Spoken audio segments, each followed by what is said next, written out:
না আসলে ছোটবেলায় আমি লেখালেখি ছোটবেলা থেকেই শুরু। এটা আমার পছন্দের কাজ, এটা আমার শখের কাজ। হ্যাঁ, এভাবে করে আমি লেখা শুরু করি, কিন্তু ওইভাবে লেখক হব এরকম কোনো চিন্তা কখনো ছিল না। তো ওই লিখতে লিখতেই আসলে হয়ে গেছে। তো 2008 সালে তখন আমার 16 বছর বয়স, যখন আমি প্রথম উপন্যাসটা লিখি। পর 2015 সালে আমি আবার লেখালেখি শুরু করি। মাঝখানে এত বছর বন্ধ ছিল। হ্যাঁ, পোস্ট করার পরে দেখা যায় যে তারা পড়ছে, আরও মানুষও পড়ছে। এভাবে করে করে আসলে একটা পাঠক তৈরি হয়ে যায়। তারপর আমি নিজেই একটা গ্রুপ খুলি, সেই গ্রুপে পরে আমি গল্পগুলো শেয়ার করতাম, সবাই পড়তো। এভাবে করে করে আমি 200 জন মানুষকে অ্যাড করেছিলাম সেই গ্রুপে। এখন আছে হচ্ছে 62,000। প্রথম লেখা উপন্যাসটার নাম হচ্ছে অভিমানিনী, কিন্তু এটা প্রকাশ হয়েছে দ্বিতীয় হিসেবে।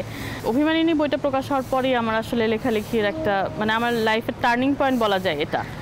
প্রথমটা থেকে হলো না, প্রথমটা থেকে হয়েছে বলতে তখন হচ্ছে আমার পাঠক ঠিকই হয়েছে, বইও সেল হয়েছে, কিন্তু দ্বিতীয়টা একদম হিউজ পরিমাণে একটা সাড়া ফেলে দেয়।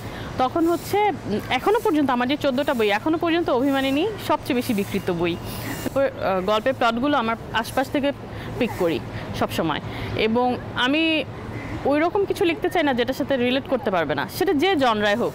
আমি এখন লিখছি সামাজিক এবং রোমান্টিক জনরায়, ভবিষ্যতে আমার অন্য জনরাও লেখার ইচ্ছা আছে। অনুপ্রেরণা বলি, আমার প্রিয় লেখক বলি, সব কিছু আমার হুমায়ুন আহমেদ হচ্ছে এক কথায়। হ্যাঁ, আমি অনেক বই পড়ি, আমার প্রিয় লেখক অনেক আছে, কিন্তু বলতে গেলে সবার আগে হুমায়ুন আহমেদের কথা আসবে। হুমায়ুন আহমেদের লেখা আমি যতটা মুগ্ধ হই, আর কারো লেখা অতটা মুগ্ধ হই না। আর যখন আমি রাইটিং ব্লকে থাকি, তখন হুমায়ুন আহমেদের লেখা পড়লে আমার ব্লক কেটে যায়। এটা কিন্তু অনেক বড় একটা ব্যাপার, কারণ যখন রাইটাররা ব্লকে থাকে তখন কিন্তু অনেক ডিপ্রেসড হয়ে যায়, আমি লিখতে পারছি না। হ্যাঁ, এটার যে কত বড় একটা অবস্ট্যাকল, এটা যে কিভাবে এটা থেকে কাটিয়ে ওঠা যায়, অনেক কিছু করেও লেখকেরা পারে না। আমার জাস্ট হুমায়ুন আহমেদের বইয়ের কিছু লাইন পড়লেই হয়ে যায়। এটা অনেক বড় পাওয়া আমার জন্য। আমি 2022 সালে আপনি যেটা বলছিলেন, এক্সিম ব্যাংক অন্যদিন হুমায়ুন আহমেদ সাহিত্য পুরস্কার পেয়েছি। হুমায়ুন আহমেদের নামে এই পুরস্কারটি দেওয়া হয়। তো অবশ্যই আমার জীবনের প্রথম পুরস্কার আমি এটা পেয়েছি, এবং অবশ্যই এটা আমার জন্য অনেক বড় পাওয়া। ফানুস নামে একটি বইয়ের জন্য ওই পুরস্কারটা আমি পাই। এছাড়া আমি যে কারণে এই প্রোগ্রাম, যে PTI daily star stellar women award, এটা পাই। আর এটা তো এখন পেয়েছি। আর আমি রকমারি 2বার বেস্ট সেলার হয়েছিলাম। রকমারি বেস্ট সেলার অ্যাওয়ার্ড আর কি 2বার পেয়েছি।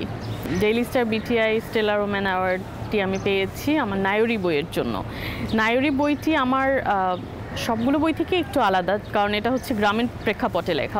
শুরুর দিকে প্রকাশক পেতে একটু সমস্যা হয়েছে, কারণ কি নতুনদের সুযোগ দিতে চায় না সবাই, এবং দেখা যায় যে ওই রিস্কটাও নিতে চায় না, কারণ একটা বই প্রকাশ করতে প্রকাশককেও অনেক বেশি ইনভেস্ট করতে হয়। তো এটা কি ইনভেস্ট করার পরে এটা কি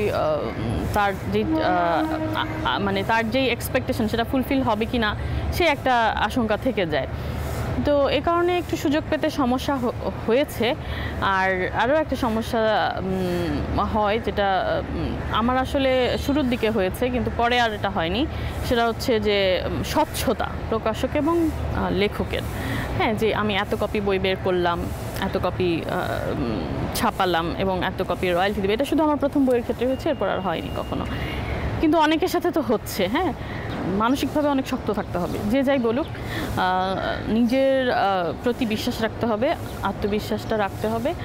আর লেখালেখি করতে গিয়ে এক জায়গায় আটকে থাকলে হবে না, প্রতিনিয়ত নিজের উন্নতির চেষ্টা করতে